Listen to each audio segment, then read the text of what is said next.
PM किसान की 13वीं किस्त को लेकर बड़ा अपडेट, जानिए खाते में कब आएंगे 2000 रुपए। पीएम किसान योजना की 13वीं किस्त कब आएगी, इसका इंतजार करोड़ों किसान कर रहे हैं। केंद्र सरकार द्वारा जरूरतमंद किसानों के लिए चलाई जा रही इस योजना के तहत अब तक 12 किस्तों का पैसा किसानों के खाते में ट्रांसफर किया जा चुका है। पीएम किसान की 13वीं किस्त का पैसा मिलने के लिए पात्र टकटकी लगाए बैठे हैं। पहले किस्त के जनवरी में आने की बात कही जा रही थी, लेकिन ऐसा नहीं हुआ। इसके बाद आधी फरवरी भी निकल गई, लेकिन किस्त का इंतजार अभी भी बना हुआ है। पीएम किसान की 13वीं किस्त किसानों के खाते में होली से पहले ट्रांसफर किए जाने की उम्मीद है। मीडिया रिपोर्ट के मुताबिक किस्त जारी करने को लेकर सरकार की ओर से तैयारी की जा रही है। पुलवामा हमले पर बयान देते हुए बुरे फंसे दिग्गी राजा, केंद्रीय मंत्री ने कसा तंज, कही ये बात। पुलवामा घटना को लेकर दिग्गी राजा के बयान पर सियासत शुरू हो चुकी है। दिग्विजय सिंह ने पुलवामा घटना को लेकर ट्वीट पर लिखा है कि खुफिया विफलताओं के कारण पुलवामा घटना घटी थी। उनके इस ट्वीट को लेकर केंद्रीय मंत्री प्रहलाद पटेल ने तंज कसा है। उन्होंने कहा है कि दिग्विजय सिंह बताएं कि वे कांग्रेस को मुश्किल में डालने वाले हैं या खुद को।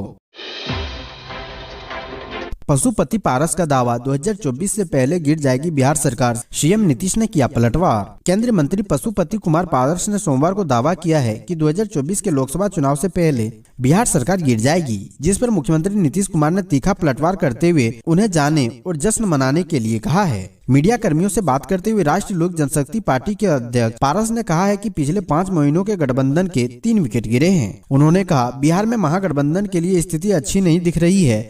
जदयू और राजद के नेता हर दिन एक दूसरे से भिड़ रहे हैं। महाशिवरात्रि पर जगमगाएगा महाकालेश्वर का धाम, टूटेगा अयोध्या का रिकॉर्ड। रामनगरी अयोध्या में दीपावली के दिन एक साथ 15,76,000 दीपक प्रज्वलित कर रिकॉर्ड बनाया गया था। अब मध्य प्रदेश का उज्जैन इस रिकॉर्ड को तोड़ने की तैयारी में जुट गया है। इसके लिए उज्जैन के शिप्रा नदी के रामघाट समेत अन्य घाटों पर कुल 21 लाख दीपक जलाने का लक्ष्य रखा गया है। इस कार्यक्रम में मध्य प्रदेश के मुख्यमंत्री शिवराज सिंह चौहान भी शामिल होंगे। उज्जैन में यह रिकॉर्ड महाशिवरात्रि के दिन बनाया जाएगा। 12वीं पास के लिए सुनहरा मौका, पुलिस कांस्टेबल के लिए निकली बम्पर भर्तियां, महिलाओं के लिए 500 से ज्यादा पद आरक्षित। 12वीं पास करे छात्रों के सरकारी नौकरी करने का सुनहरा मौका है। पुलिस विभाग में बम्पर भर्तियां निकली है। यह कांस्टेबल के पदों पर भर्तियां होना है, जिसके लिए 12वीं पास उम्मीदवार ऑनलाइन मोड में आवेदन जमा कर सकते हैं। दरअसल पंजाब पुलिस भर्ती बोर्ड ने कांस्टेबल की वैकेंसी अधिसूचित की है। कुल 1746 रिक्तियां घोषित की गई है, जिनमें 570 वैकेंसी महिलाओं के लिए आरक्षित है। ध्यान रहे कि उम्मीदवार आज 15 फरवरी से आधिकारिक वेबसाइट punjabpolice.gov.in पर जाकर भर्ती के लिए ऑनलाइन आवेदन कर सकेंगे। आवेदन करने की आखिरी तारीख 8 मार्च है। पुलिस सीज कर रही है बाइक, कटेगा 25,000 तक का चालान, आपने तो नहीं किया है ये 3 गलतियां। गाड़ियों को मॉडिफाई कराना अब एक फैशन की तरह हो गया है। आजकल लोग नई या पुरानी गाड़ी खरीदकर उसे अपने हिसाब से बदलवा लेते हैं। इस मॉडिफिकेशन से गाड़ियों का लुक और डिजाइन तो बदल जाता है, लेकिन ऐसा करना गाड़ी मालिकों के लिए बहुत महंगा पड़ सकता है। अब ट्रैफिक पुलिस ने ऐसी मॉडिफाई बाइक पर 25,000 रुपए तक का चालान लगाने की तैयारी कर ली है। चालान न भर पाने की स्थिति में पुलिस बाइक को भी सीज कर सकती है। अगर आपने भी अपनी बाइक में किसी तरह का मॉडिफिकेशन कराया है तो आपको भी सतर्क रहने की जरूरत है, क्योंकि ऐसे कई ट्रैफिक नियम हैं जिनमें चालान की राशि को बढ़ाकर 25,000 रुपए तक कर दिया गया है।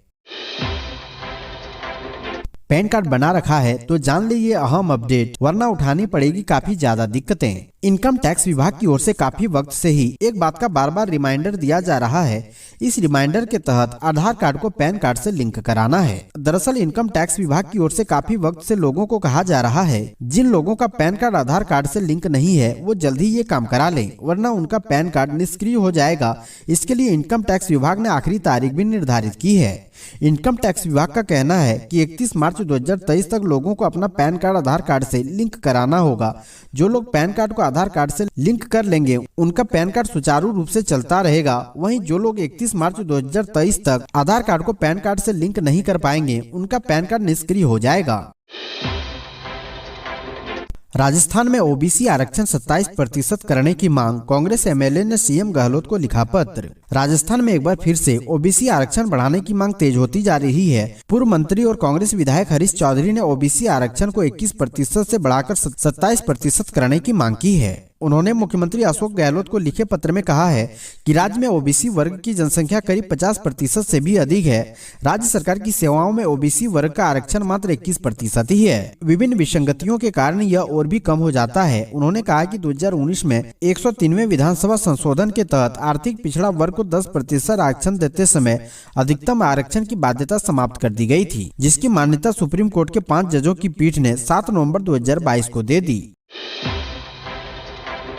बिहार में अब नहीं मिलेगी ये नौकरी, सरकार में खत्म कर दिए 13 विभागों के 1.5 दर्जन से अधिक पद। बिहार सरकार के सामान्य प्रशासन विभाग के अंचल निरीक्षक, बिहार सचिवालय सेवा के उप सचिव समेत 1.5 दर्जन से अधिक पद समाप्त करने का संकल्प जारी कर दिया गया है। 16 दिसंबर 2021 को ही पद समाप्त करने का फैसला बिहार सरकार ने लिया था।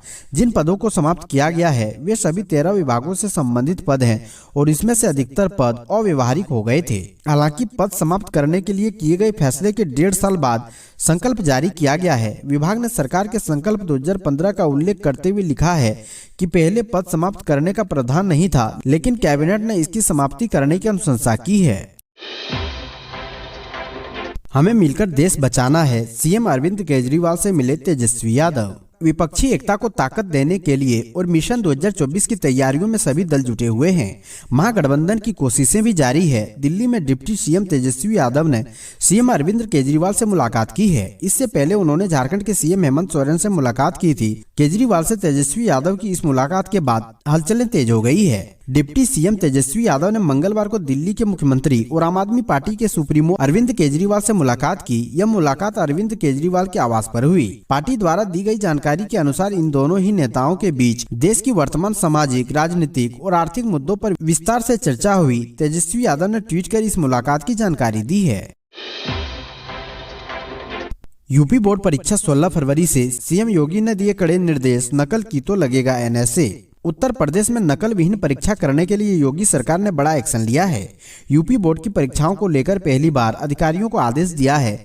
जिला अधिकारियों की ओर से सभी परीक्षा केंद्रों पर स्टैटिक मजिस्ट्रेट और सेक्टर मजिस्ट्रेट को नियुक्त किया जाए। परीक्षा में नकल करते हुए पकड़े जाने पर एनएसए की कार्रवाई की जाएगी। साथ ही नकल में शामिल कक्षा निरीक्षकों और केंद्र व्यवस्थापकों के खिलाफ मुकदमा दर्ज किया जाएगा। 16 फरवरी से यूपी बोर्ड की परीक्षाएं शुरू होने जा रही है, जिसे लेकर सीएम योगी ने प्रदेश में कड़े कदम उठाए हैं। बीसीसी दफ्तर में आयकर के छापे पर आम आदमी पार्टी ने केंद्र पर साधा निशाना, कहा तानाशाही की पराकाष्ठा पार कर चुके हैं पीएम मोदी। आम आदमी पार्टी ने दिल्ली और मुंबई में बीबीसी के कार्यालयों में आयकर सर्वेक्षण अभियान को लेकर मंगलवार को केंद्र पर निशाना साधा है। साथ ही आम आदमी पार्टी ने कहा है कि प्रधानमंत्री नरेंद्र मोदी तानाशाही की पराकाष्ठा पर पहुंच गए हैं। आम आदमी पार्टी ने कहा है कि ब्रॉडकास्टर द्वारा 2 भाग की documentary India the Modi question प्रसारित करने के हफ्तों बाद आश्चर्यजनक कार्रवाई हुई है। आम आदमी पार्टी की ओर से कहा गया है कि केंद्र ने कई यूट्यूब वीडियो और किसी भी लिंक को साझा करने वाले ट्विटर पोस्ट पर इस श्रृंखला तक पहुंचने को रोक दिया है।